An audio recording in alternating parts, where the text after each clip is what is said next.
올해 국내 증시는 이 반도체 업종을 중심으로 강세를 보여왔습니다. 이 코스피 지수가 2,800선을 돌파할 거란 이 기대감도 높아졌는데요. 자, 2분기로 접어든 지금 주목할 국내외 경제 및 증시 이슈는 무엇인지 SK증권의 최석원 이코노미스트를 통해 짚어봤습니다.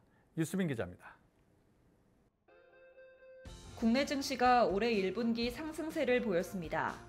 최석원 SK증권 이코노미스트는 통화정책에 대한 기대감과 정부의 기업 밸류업 프로그램이 증시를 견인했다고 진단했습니다.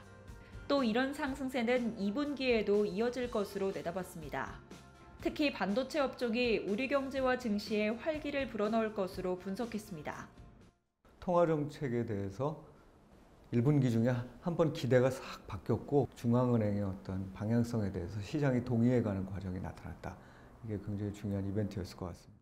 미국의 경우에는 대략 S&P 기준으로 10% 이상, 일본은 16% 상승했어요. 그리고 우리나라는 이제 3% 정도 상승했고 대만도 13% 상승했습니다. 점부터 올라간 걸로 따지면 대략 한 13% 정도 올라갔어요. 통화정책에 관련된 문제만 영향을 미쳤다면 우리나라가 그만큼 상승하지 못했을 거예요.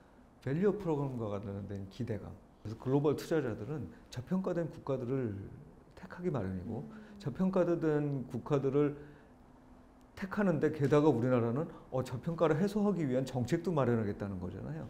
이제 이런 면들이 또 점수를 얻어서 이제 우리나라로 보면 총선이 문제입니다.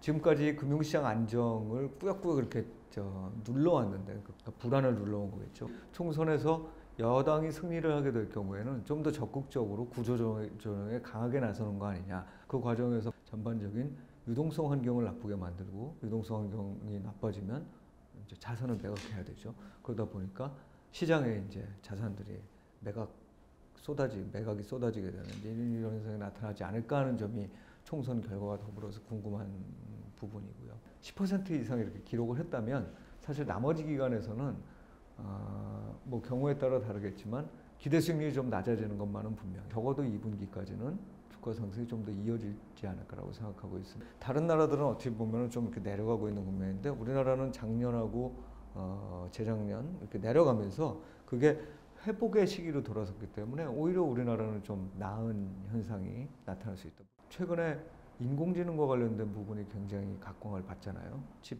완성업체가 이제 그 엔비디아 같은 데였었는데 그 바톤을 누가 이어받을 거냐의 문제라고 보거든요. 이미 많이 이어받았지만 국내에서도 반도체 업체가 있고 최근에 보니까 이제 삼성전자 같은 경우도 그런 어떤 바톤을 이어받는다. 우리나라 전체 산업에서 반도체업이라는 게 굉장히 2분기 경제를 이끌 수 있는 대주주가 내가 이 기업 주인이야 이런 의식이 강하거든요. 그리고 대주주 입장에서 보면은 여러 측면에서 굳이 내가 배당을 많이 해주거나 자사주 매입 소각을 통해서 어떤 주주한테 이익을 환원해주는 이런 것들 늘릴 필요가 없었다. 그러니까 이거는 생각해보면 제도적으로 그런 주주 환원책을 마련하는 것도 중요하지만 기업들이 마음을 바꿔야 되는 거예요. 마음을.